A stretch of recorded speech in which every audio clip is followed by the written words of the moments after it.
Hello and very good evening. You're watching the news at Rajya Sabha television with me, Frank Pereira. Here are the headlines. GST Council finalizes tax rates for services under the goods and services tax regime. Healthcare and education to be exempt, while goods and services tax will attract 4 tax slabs.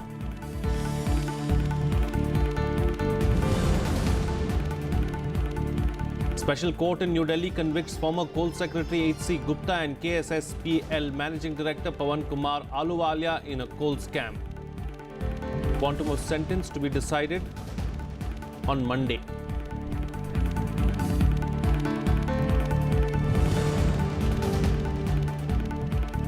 Standing committee summons Election Commission officials to explain how reliable are the electronic voting machines. Asks poll panel to make every effort to remove doubts about them from the voters' minds.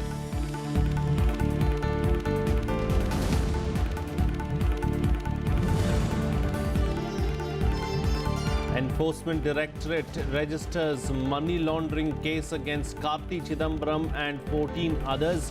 Charges filed under the Prevention of Money Laundering Act.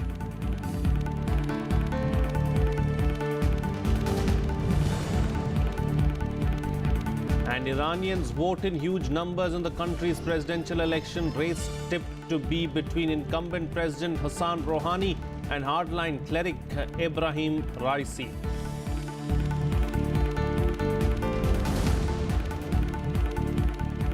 Well, the GST Council today finalized tax rates for services under the goods and service tax regime that will kick in from the 1st of July. Healthcare and education are exempt, while services will be governed by 4 rates: 5, 12, 18 and 28%, similar to the tax slabs for goods. The tax rate on gold hasn't been finalized so far. The Council will meet again on 3rd of June. The GST Council on Friday finalized tax rates for services under the goods and services tax regime. On the second day of the meet, the Council, headed by Finance Minister Arun Jaitley, broadly agreed on 4 tax brackets for services but did not decide on a tax slab for gold. Healthcare and education sector have also been exempted from the new tax regime. One of the principal items will be that healthcare and education as a class will continue to be exempted. All other services have been fitted into 4 different rates. The 4 different rates are 5%, 12%, the standard rate of 18%, and the luxury rate of 28%. The Finance Minister said various categorizations under GST were made depending on the nature of service, adding that most of the services will be taxed at 18%. Jaitley also said there will be no new addition of services in the exempted list under GST. The list of all the services will be put up on the website. They'll be available to you. Most of the work relating to the rollout has been completed. Only a few things remain. That is in the goods category, 6 categories which had still to be decided. Under the new tax regime, cars, buses, trucks and motorcycles, including personal aircraft and luxury yachts, will attract a peak GST of 28%. Transport services will be taxed at 5%, including the economy class air travel. However, 12% tax will be levied for business class. Restaurants with turnover of 50 lakh rupees or below will face 5% tax, while non-AC restaurants will have a 12% rate. But AC restaurants and those with liquor license will charge 18% GST, and 5-star hotels will levy 28% tax. Telecom and financial services will attract a GST of 18%, while race clubs, betting and cinema halls will attract 28% tax. The GST regime will come into effect from July 1st. The council has postponed the decision on the tax rates for gold, BDs and cigarettes till its next meeting on June 3rd. Bureau Report, Rajya Sabha TV.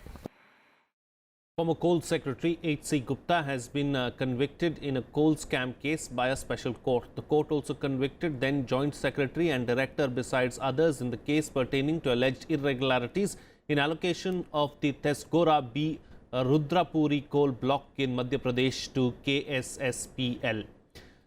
The court will decide the quantum of sentence on the 22nd of this month. The court had framed charges against the accused in October last year, observing that former Prime Minister Manmohan Singh was kept in the dark by Gupta. At least 8 different charge sheets have been filed against Gupta and proceedings are underway individually.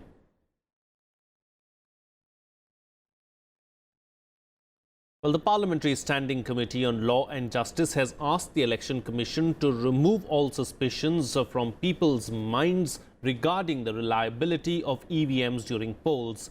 At the advice of the committee, the Election Commission will come out with a detailed program on allowing the public to test the machines. The schedule will be announced by the Election Commission on Saturday, in which parties or individuals will be given a chance to prove tamperability of the EVMs. Earlier on May 12th, political parties had also suggested Election Commission to come out clean on the issue of EVMs. The Parliamentary Standing Committee on Law and Justice met on Friday to consider the reliability of the electronic voting machines in the wake of the charges against them after the recently held elections. Headed by Rajya Sabha member and Congress leader Anand Sharma, the committee called officials of Election Commission to explain how the machines were tamper-proof in an age when most computers are vulnerable to hacking. You see, the committee proceedings are never disclosed. Election Commission has made a detailed presentation and it's an ongoing exercise. We cannot say anything beyond. Standing committee members pointed out the urgent need to remove all doubts from the voters' mind about the EVMs. In their presentation, the Election Commission officials maintained that the machines were not only secure but also tamper-proof. Discussed with the government and with the Election Commission, it's an ongoing exercise. Electoral reforms deals with comprehensive matters, not only the conduct or a machine. It deals with multiple issues, including election funding. The Standing Committee members clearly told the Election Commission to demonstrate the reliability of the EVMs wherever feasible. Accordingly, the Election Commission resolved to hold trials for the media to demonstrate the working of the machines. The Standing Committee also asked poll officials about state funding migrant voters' rights and issues related to percentage of votes and election results. It is likely to hold the next hearing with other stakeholders, including ordinary voters and those working on elections. EVM issue is quite important and it is related to people's faith on electoral system and also on the democracy in India. That is why a standing committee is seriously talking to all stakeholders. It will be interesting to see that how it comes up. Akhilesh Soman for Rajya Sabha Television with camera person Sudipto in Delhi. Well, the infighting within the Aam Aadmi Party shows no sign of abating as sacked Delhi Minister Kapil Mishra on Friday levelled fresh allegations against party chief Arvind Kejriwal. Mishra claimed that the AAP had received funding of 2 crore rupees from Hawala companies. Meanwhile, Health Minister Satyendra Jain has filed a defamation case against Mishra. Sacked Aam Aadmi Party Minister Kapil Mishra on Friday levelled fresh charges against Delhi Chief Minister Arvind Kejriwal. Addressing a press conference, Mishra alleged that Kejriwal was linked to a Hawala scam. Making the presentation to back his claims, Mishra alleged that the party received 2 crore rupees funds from shell companies. He showed receipts of 4 fake companies that reportedly gave donations.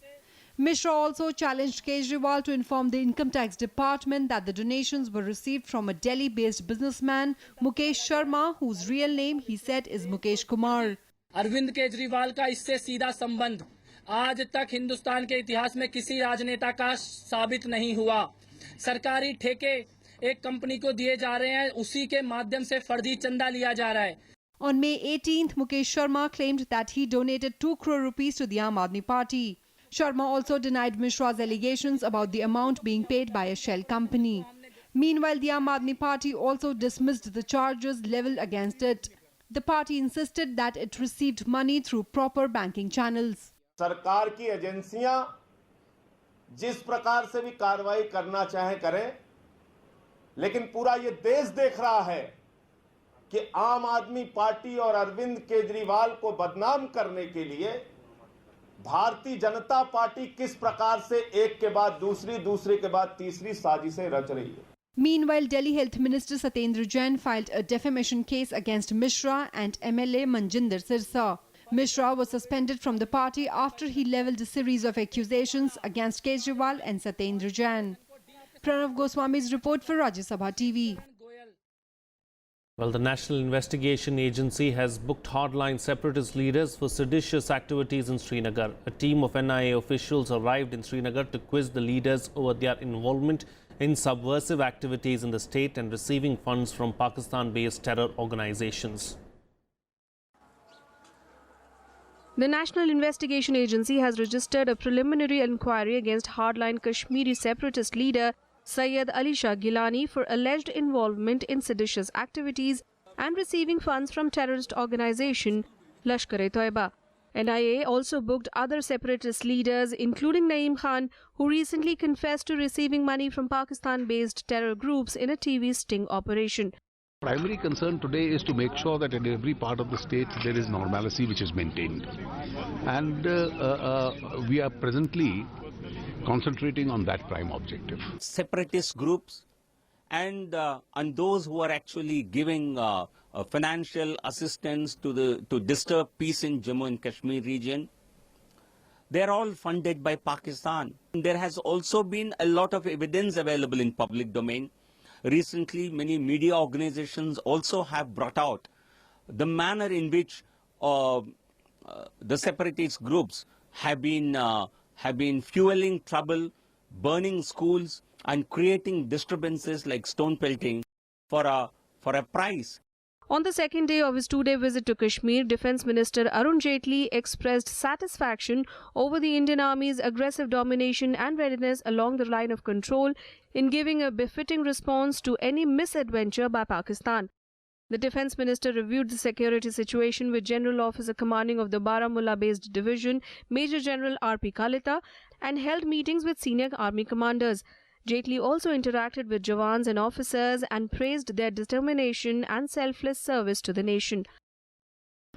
An army is in a fully state of readiness to check any form of infiltration.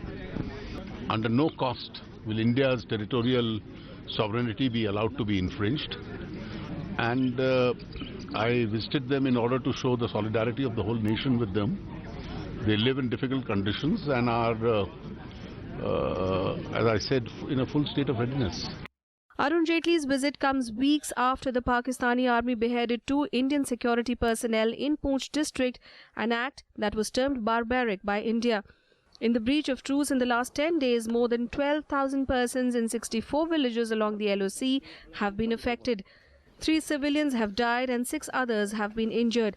According to PTI, Pakistan has violated ceasefire 67 times in the first 4 months of this year, with the maximum of 26 incidents reported in April. Bureau Report, Rajya Sabha TV. Well, let's now take a look at what else is making news across the country and nationwide. India has failed to achieve healthcare goals and badly lags behind China, Sri Lanka and Bangladesh. As per the new Global Burden of Disease study published in the medical journal Lancet, India came at the 154th position in the ranking of healthcare quality among 195 nations.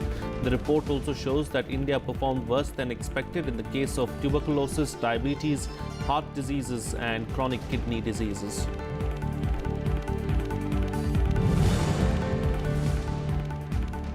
The Enforcement Directorate has filed a money laundering case against Karti Chidambaram and 14 others on the basis of a recent CBI FIR against them. Charges were filed under the Prevention of Money Laundering Act. The Directorate will investigate allegations that Karti Chidambaram's company received kickbacks from INX Media founded by Peter Mukherjee.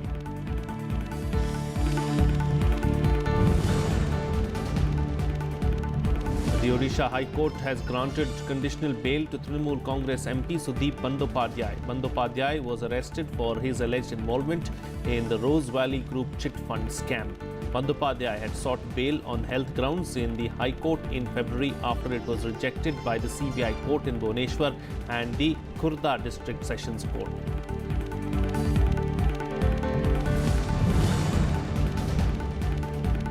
The National Green Tribunal has constituted a committee headed by the Delhi Jal Board CEO for cleaning up River Yamuna. The NGT has also prohibited open defecation and dumping of waste on Yamuna floodplains. Violators will have to pay a fine of 5,000 rupees.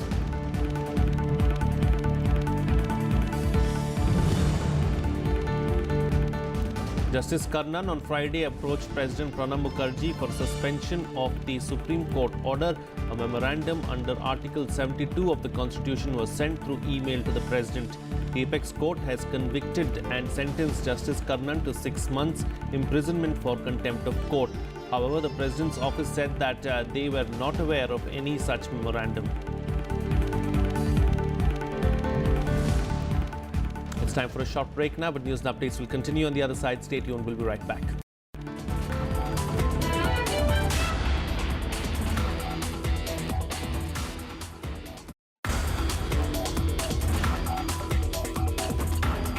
Engineer's role is to make this world a better place to live. The innovations that are happening in any engineering sector, 70% of the contribution comes from materials innovation.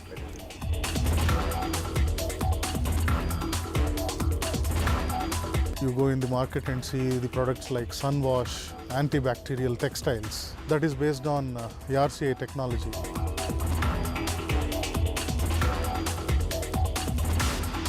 Watch Eureka with Dr. G. Padmanabham, Director, ARCI, Hyderabad, only on Rajya Sabha television.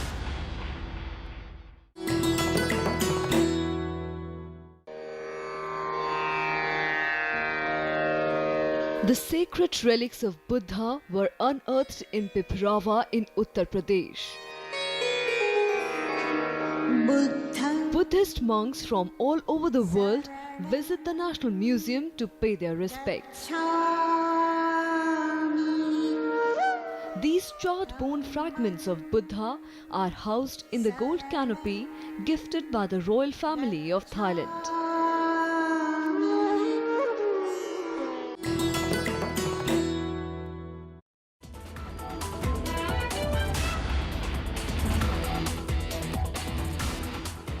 Welcome back. You're watching Rajya Sabha television. Well, Pakistan will form a new team of lawyers to present its case against Indian national Kulbhushan Jadhav at the International Court of Justice.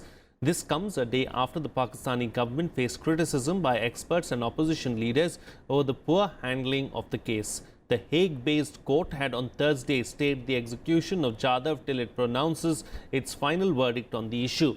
Pakistan, which announced the sentence on Jadhav on April 10th, claims its security forces arrested him from its restive Balochistan province. India has said that Jadhav was kidnapped from Iran. An Indian citizen died in custody at the Atlanta airport. The victim, 58-year-old Atul Kumar Babu Bhai Patel, was taken in custody by US Immigration and Customs Enforcement at the Atlanta city on May 10th. Patel was detained for entering the country illegally. He is the second person to die in customs custody this week. The recent deaths drew sharp criticism from immigrant rights activists who criticized conditions in the detention centers and called on the government to close down such facilities. Well, close to 54 million Iranians are voting to choose their next president. Hassan Rouhani, who is seeking a second term, is contesting against 3 other candidates. However, his main challenger is hardline cleric Ibrahim Raisi. The election is being seen as a referendum on Rouhani's more moderate policies, which paved the way for the 2015 nuclear accord with the West, despite opposition from hardliners. Iranian voters flocking to polling stations, taking part in the election that pits incumbent President Hassan Rouhani against a strong conservative opposition. With history on his side, Rouhani is seeking a second term. No sitting president has failed to win a second term since 1981. خوشحالم امیدوارم واقعا نتیجه‌ای رو که می‌خوایم دریافت کنیم و شنبه و یک شنبه شیرینی داشته باشه ملت ایران. اینه که همون راهی که 4 سال پیش رفتن رو ادامه بدن و بهترش بکنن، قدم‌هایی رو که برداشتن تموم بکنن، قولی که داده بودن رو ادامه بدن. Rouhani is considered a moderate.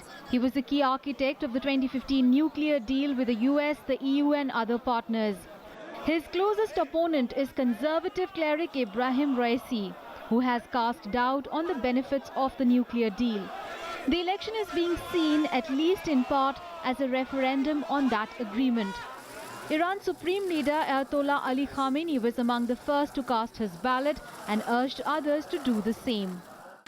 این است که هرچی بیشتر شرکت کنند سرنوشت کشور مردم در نظام ما رأی تشریفاتی نیست، یه رأی واقعی است.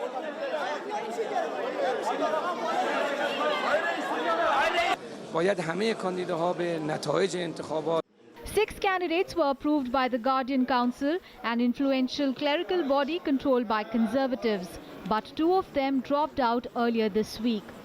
Early results are expected on Saturday. If no one wins more than 50% of the votes cast, a runoff will be held next week. Bureau Report, Rajya Sabha TV. Well, in a huge relief for WikiLeaks founder Julian Assange, Sweden has dropped an investigation into allegations of rape against him. This has removed the threat of his extradition to Sweden. However, Assange says that he will not leave the Ecuadorian embassy in London without assurance that he will not face further extradition to the US, where he is to face trial over leaks of secret American documents. Relief writ large on his face. WikiLeaks founder Julian Assange tweeted a smiling picture of himself on Friday. This was after Sweden announced that it was dropping the rape investigations and revoking his arrest warrant, bringing to an end a 7-year legal standoff. According to a statement on the website of the Swedish Prosecution Authority, the country's Director of Public Prosecutions decided to discontinue the investigation regarding suspected rape by Julian Assange.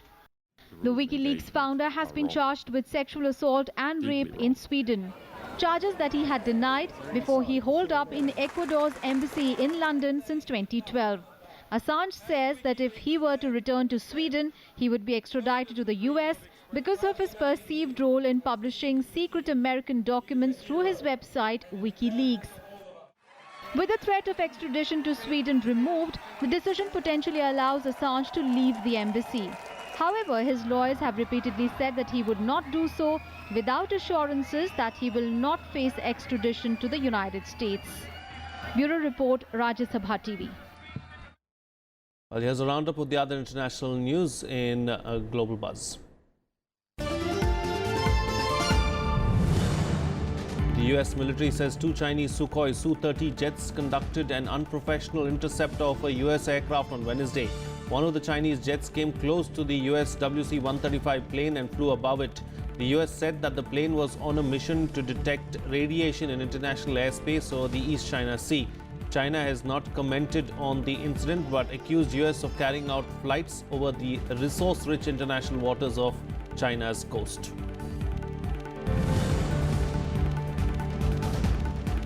The USS Ronald Reagan departed from the Korean Peninsula on Tuesday to conduct dual-carrier training exercises amid heightened tensions in the region. The US Navy said Reagan will conduct a range of exercises, but primarily it will focus on certifying its ability to safely launch and recover aircraft.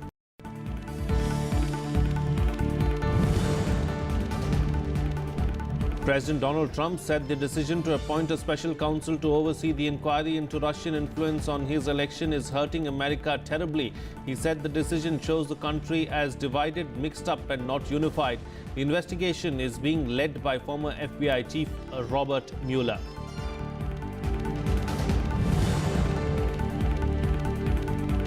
The US court sentenced 2 people to 3 years in prison for brutally assaulting a Sikh American Man Singh Khalsa last year in California. Khalsa, who is an IT specialist, was brutally assaulted in Richmond Bay area in last year. The attackers hit his face repeatedly and cut his religiously mandated unshorn hair with a knife. Those two attackers were found guilty of felony assault and hate crime charges.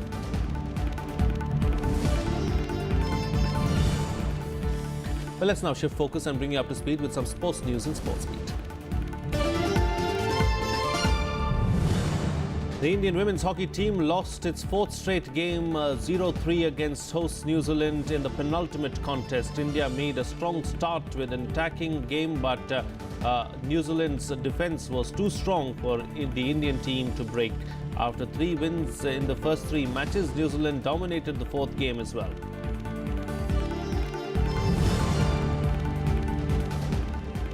World number 2, Novak Djokovic beat Spanish Roberto Bautista Agut 6-4, 6-4 to reach the quarterfinals of the Italy Open. Djokovic will face Juan Martín del Potro in the quarters. In another match, third-seeded Stan Wawrinka was knocked out in the third round by American John Isner. Isner beat Wawrinka 7-6, 6-4 to reach the quarterfinals. Isner will now face Croatia's Marin Cilic.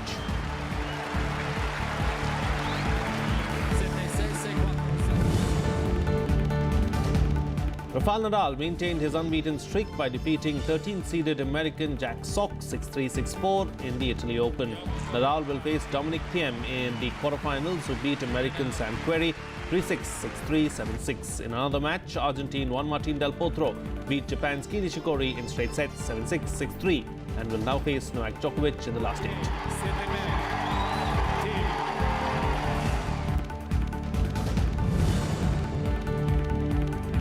Well, according to the World Anti-Doping Agency, Russia is making progress, but more work lies ahead, including the removal of Yelena Isenbieva as chair of the Russian Anti-Doping Agency.